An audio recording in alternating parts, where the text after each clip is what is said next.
Triveni turbine limited. ఈ small cap capital goods player big మూవ్కి ready అవుతుందా? లేటెస్ట్ ఎక్స్పెక్టేషన్స్ ఏంటి అని చూద్దాం.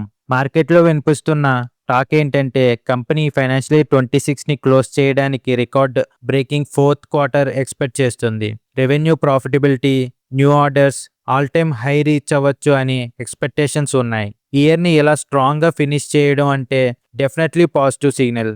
మేజర్ ఫోకస్ ఇప్పుడు వాళ్ళ యుఎస్ సబ్సిడరీ మీద ఉంది. నెక్స్ట్ ఫిజికల్ ఇయర్లో ఫైనల్లీ ప్రాఫిటబుల్ అవుతుందని ఎక్స్పెక్ట్ చేస్తున్నారు. అలా అయితే ఫైనాన్షియల్ ఇయర్ 28 నుంచి బాటమ్ లైన్కి మీనింగ్ఫుల్ కాంట్రిబ్యూషన్ స్టార్ట్ అవుతుంది. గ్లోబల్ ఎక్స్పాన్షన్కి ఇది చాలా important mile stone. Geography wise చూస్తే కొంచెం మిక్స్డ్ సిచ్యువేషన్ ఉంది.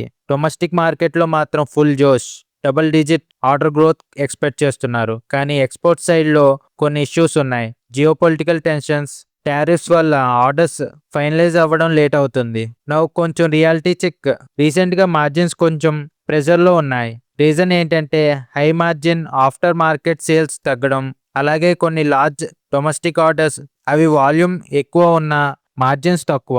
సో షార్ట్ టర్మ్లో కాంప్రమైజ్, లాంగ్ టర్మ్ గ్రోత్ కోసం.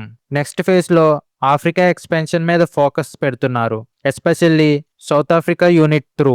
అక్కడ రీఫర్బిష్మెంట్ డిమాండ్ స్ట్రాంగ్గా ఉంది. దానిని క్యాప్చర్ చేయడానికి ట్రై చేస్తున్నారు. ఎక్స్పోర్ట్ ఇష్యూస్ ఉన్నా కూడా మేనేజ్మెంట్ నెక్స్ట్ ఫిజికల్ ఇయర్ మీద చాలా ఆప్టమిస్టిక్గా ఉన్నారు. సో ఓవరాల్ టేక్అవే ఏంటంటే ఒక side record quarterly performance expectations, strong long term growth story ఉంది. ఇంకో సైడ్ షార్ట్ టర్మ్లో మార్జిన్ ప్రెషర్, ఎక్స్పోర్ట్ డిలేస్ లాంటివి ఛాలెంజెస్ ఉన్నాయి. సింపుల్గా చెప్పాలంటే short term hurdles versus long term potential మధ్య బ్యాలెన్స్ స్టోరీ.